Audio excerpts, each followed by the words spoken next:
Sən uşağın hardandır bilmirsən sən. Elə şey olar ha. Bunun nə efirə deyirsiniz? Nə zibil yemirsən, qay arxada qalsın, efirdən kənarda qalsın. Necə efirdə onu, heç aparıcının da ixtiyarı yoxdur onun üzünə vursun. Qıraqda nə zibil yeyib, bunu efirə niyə verirsiniz ki? Cavan yetişən uşaqlarımız var, evlatlarımız var. Mən inanın Allaha bu televiziyalara baxa bilmirəm. Mən sinir xəstəsi olmuşam artıq. Niyə görə? Mənim özümə qalsa mənim heç bir problemim də yoxdur.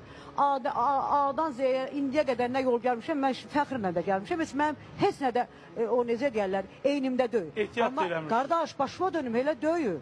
Bu şeyləri efirdə vermək olmaz. Bu filankəsin ərindən filankəsin uşağı filan. Belə şeylər eləməzlər. And olsun Allahın izzət-i cəlalına ki, xalq pozulur. Cavan yetişən uşaqdır. Bunun ağlı da lülamayadır, heç bilmir dünyada nə var, nə yox. Bunlar elə başa düşür ki, belə də dünya olar. Azərbaycan əxlaqsız deyil, Azərbaycanın elə oğlanları, elə qadınlar var ki, and olsun Allah, xanımlar belinə bağlayar, nətər gələr o, nətər avtomatı